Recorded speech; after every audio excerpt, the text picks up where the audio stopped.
Since the beginning of time, man has been fascinated about the end of time.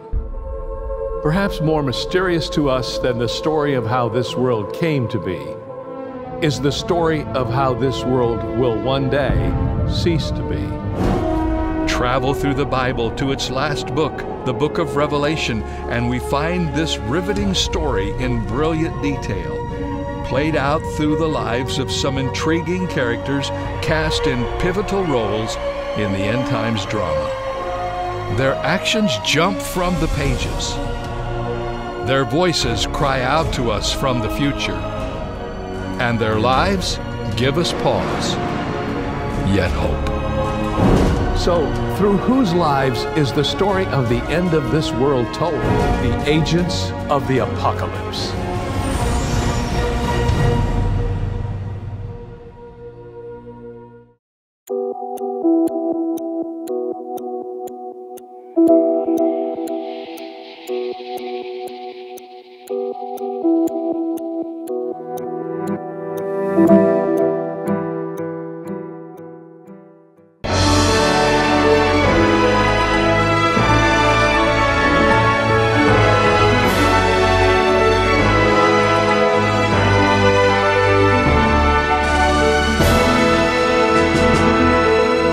Subsídios. Lições Bíblicas Jovens. Lição 5. Conselhos valiosos para uma vida cristã em família. A paz do Senhor. Estamos chegando à quinta lição do trimestre, que tem por título Conselhos valiosos para a vida cristã em família. Temos estudado até aqui a primeira carta do apóstolo Pedro, também chamada de Carta da Esperança. Já avaliamos vários pontos daquilo que Pedro escreveu na sua epístola. Na lição anterior, começamos a ver alguns conselhos específicos por parte do apóstolo, conselhos estes destinados a aspectos que diziam respeito ao relacionamento do cristão com o Estado e com os seus superiores. Nesta lição, nós vamos perceber que o apóstolo Pedro agora, ele dirige alguns conselhos bem contundentes no que diz respeito ao relacionamento familiar do cristão. É por isso que o tema central desta lição é exatamente a família. Essa lição vai ser propícia para refletir sobre alguns temas que tocam no profundo da vida cristã e que são importantes para preparar, para municiar o jovem cristão para a vida. Nós podemos e iremos falar sobre família, sobre casamento, sobre relacionamento conjugal. É essencial porque nós estaremos preparando os nossos jovens estudantes para esse ambiente que certamente eles passarão na vida. Aqui nós chamamos a atenção da importância dessa temática, principalmente em um contexto contemporâneo em que a família ela é atacada de vários lados na tentativa de acabar, de desestruturar com a instituição familiar. E nós sabemos muito bem que a família ela recebe nas Escrituras um aspecto de valorização que é primordial. Pedro, ele vai falar sobre a família, sobre o relacionamento conjugal, sobre os deveres da esposa e sobre os deveres do esposo, exatamente porque a manutenção da família e da boa família é um princípio da Bíblia, porque a família não é simplesmente uma instituição social. As pessoas se casam não simplesmente porque se trata de um contrato, mas porque, à luz das Escrituras Sagradas, a família é a própria criação de Deus. A família ela foi criada para ser um ambiente de comungação, de comunhão, de fraternidade, onde haja exatamente a participação do amor e a demonstração de cordialidade entre os seus membros.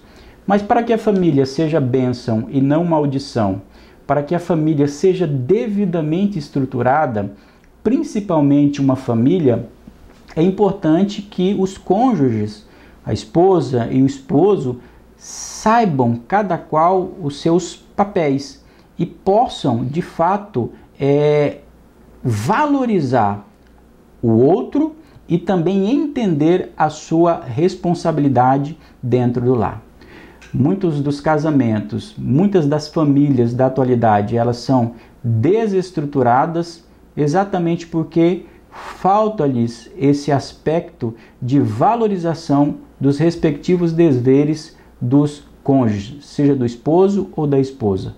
Pensando nisso, na preparação de um ambiente familiar que seja saudável, é que Pedro, a partir do capítulo 3, ele começa a dar conselhos. E como nós afirmamos aqui, são conselhos valiosos.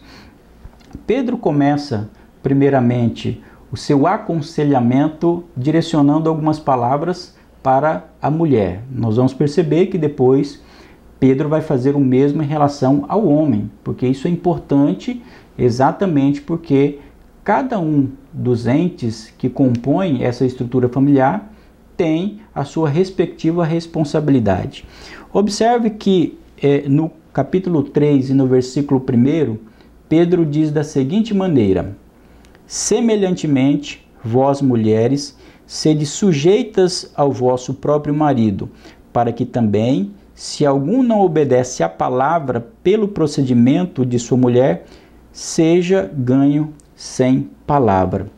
Aqui é muito importante nós percebemos que Paulo utiliza aqui a expressão semelhantemente, vós mulheres, sejam sujeitas ao vosso próprio marido. Aqui, mais uma vez, Pedro está utilizando a figura da autoridade. Se até então ele falou sobre a autoridade do ponto de vista do governo, aqui Pedro está falando de uma submissão da mulher agora em relação ao seu marido, no que diz respeito à autoridade do lar. Obviamente que na nossa cultura, vivendo agora no século 21, essa afirmação aqui de Pedro, para muitas pessoas é algo que não tem espaço na sociedade contemporânea. Mas para nós entendermos o que Pedro está nos recomendando especificamente às mulheres, nós devemos considerar e entender qual o significado dessa expressão submissão da mulher em relação ao seu marido dentro do ambiente matrimonial.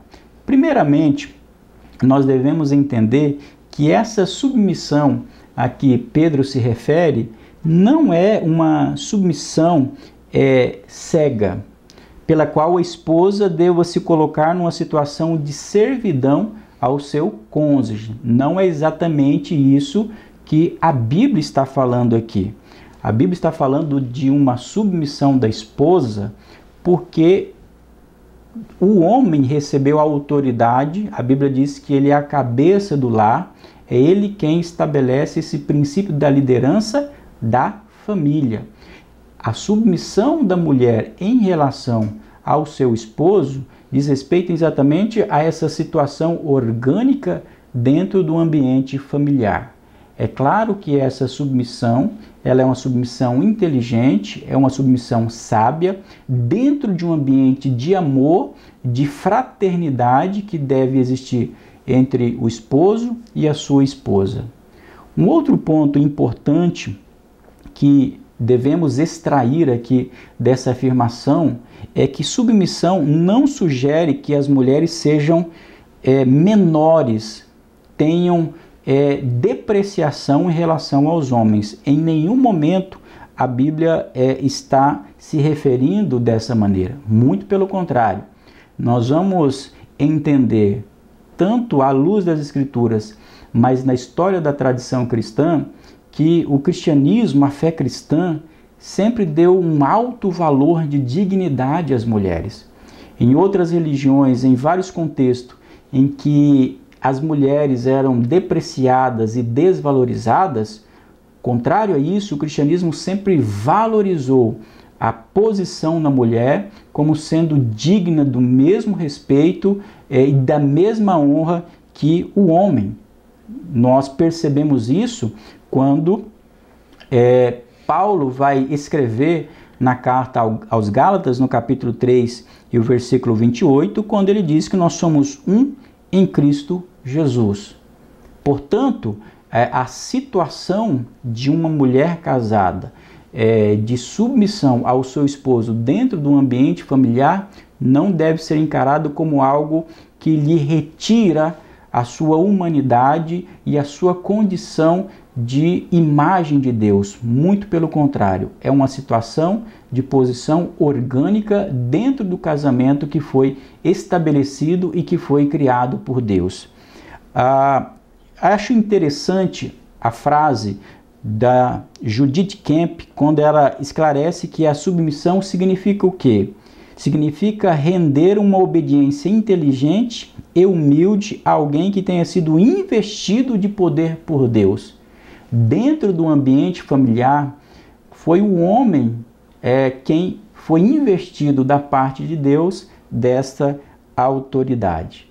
E um terceiro ponto, para nós termos uma boa compreensão aqui dessa afirmação, que é essencial você esclarecer aos seus alunos, é que, note bem, é que essa submissão diz respeito à mulher casada em relação ao seu esposo no ambiente do lar. É o que nós percebemos quando Pedro diz: semelhantemente, vós mulheres sede sujeitas ao vosso próprio marido. Em nenhum momento aqui a Bíblia está dizendo da submissão da mulher em relação ao homem de maneira genérica. Está se referindo a uma posição da mulher dentro do lar, no ambiente de matrimônio. E percebam que Pedro, além desse aspecto da submissão, nós vamos perceber logo na sequência que a responsabilidade diz respeito não somente à mulher, mas também nós vamos observar que o homem tem a sua responsabilidade dentro do matrimônio. Aliás, se ele é a autoridade, se ele é a cabeça da família, obviamente que isso traz a ele maiores responsabilidades por conta da posição que ocupa. Mas antes de entrarmos nesse aspecto, é interessante perceber que essa posição da mulher perante o seu esposo seria inclusive utilizado como um aspecto que poderia trazê-lo para Cristo na ocasião ou nas situações em que esses maridos eles não fossem convertidos ao Evangelho. Por quê? Porque aqui está se estabelecendo que a conduta, o procedimento da esposa dentro da família, o respeito para com o seu esposo, seria então um aspecto inclusive de pregação do Evangelho através da sua própria vida. Aí sim, nós vamos ver que além desse aspecto que Pedro se refere à responsabilidade da mulher casada dentro do ambiente matrimonial, nós vamos ver também a responsabilidade do homem.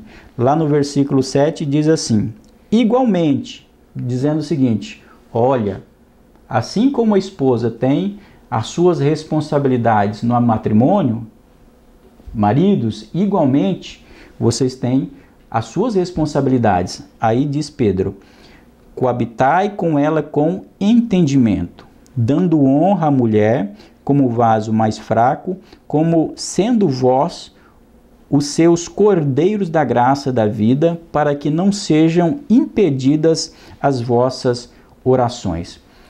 Antes de tudo, nós devemos considerar que se a mulher ela tem esse dever de submissão por conta da autoridade do seu marido, que foi incumbido dessa liderança dentro do casamento, devemos recordar de uma passagem paralela das Escrituras, que está em Efésios, no capítulo 5, o versículo 25, que estabelece ao homem essa obrigatoriedade de amar a sua esposa. Olha que coisa interessante.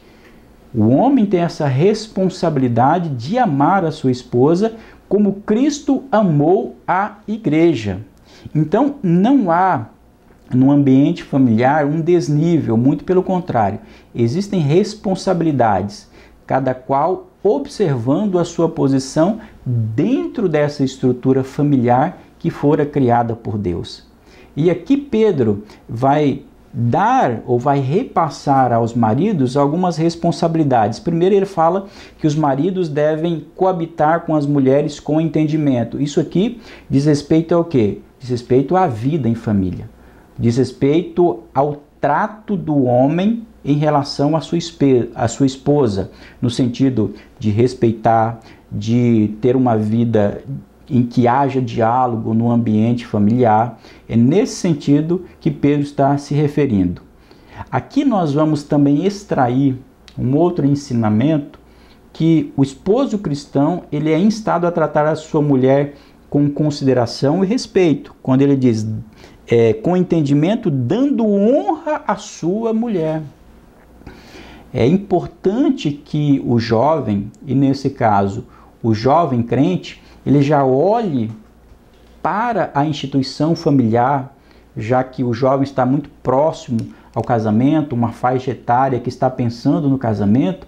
Isso é fundamental, esse tipo de instrução. Muitos casamentos eles vão à falência ou não prosseguem exatamente por faltar instrução e ensinamentos claros, baseados na palavra, sobre esse tipo de postura.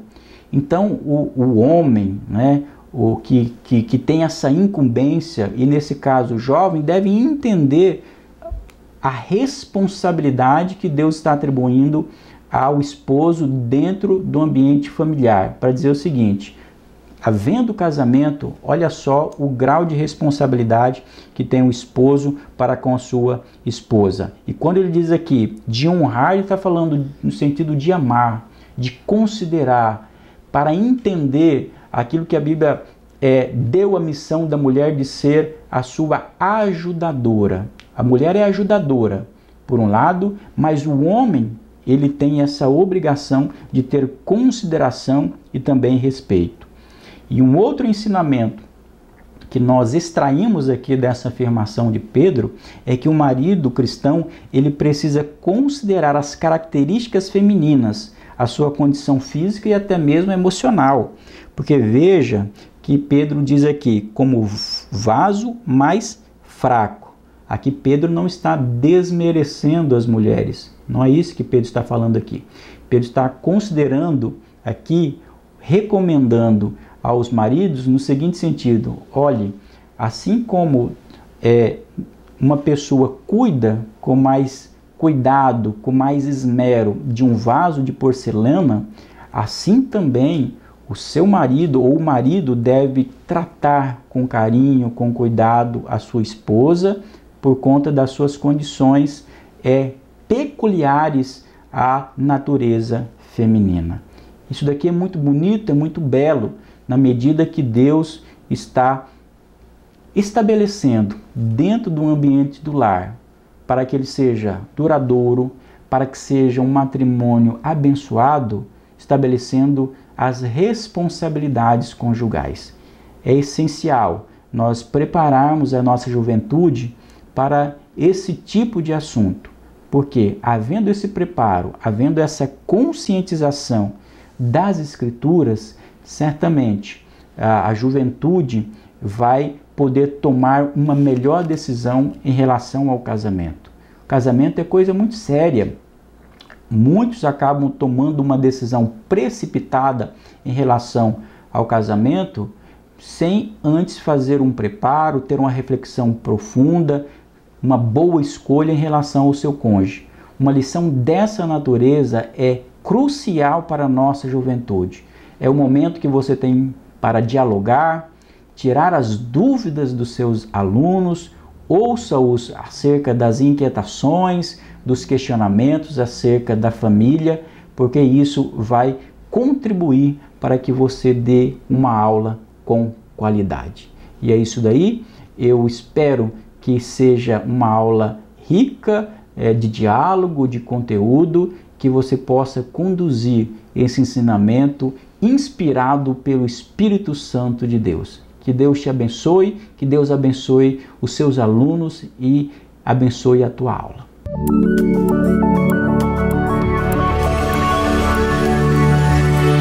CPAD, a editora da Escola Dominical.